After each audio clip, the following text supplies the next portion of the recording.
Tedno svoj 36. rojstni dan praznuje ameriški filmski igralec Leonardo DiCaprio. Ob tej priložnosti smo se odločili predstaviti nekaj njegovih najboljših filmskih vlog.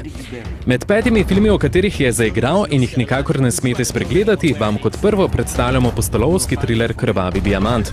V slednjem spremljamo tihotapca Dannyja in temnopotega ribiča Solomona, ki med državljansko vojno v Sierra Leonu vsak svojim motivom iščeta redek diamant.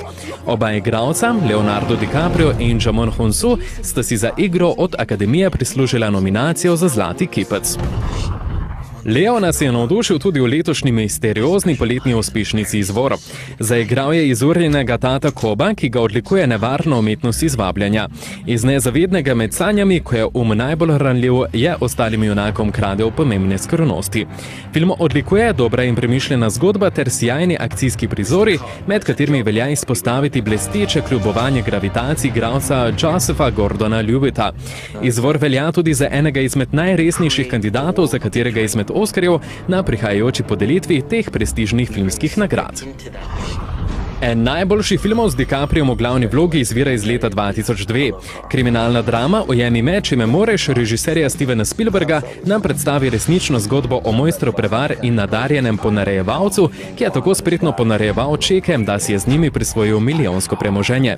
Kot zanimivost lahko dodamo to, da vse dokler resnični Frank v temnih dvoranah ni videl Leonardovega dela, je bil odločno prepričan, da je bila izbira slednjega za glavno vlogo v filmu velika napaka ustvarjalcev.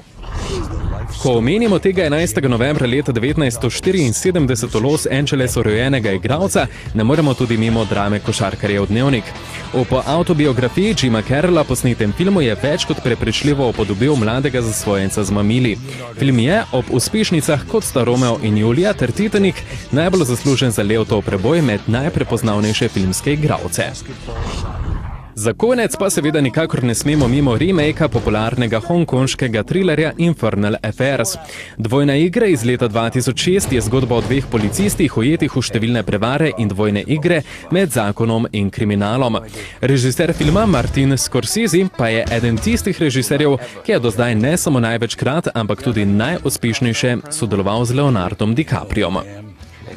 To je bil izbor top 5 filmov z Leonardom DiCapriom v glavni vlogi po našem mnenju. Čestitkam in željam po nadaljnji, s filmskimi uspehi tlakovani življenjski poti se pridružuje tudi ekipa Velikega platna. Vse najboljše, Leonardo!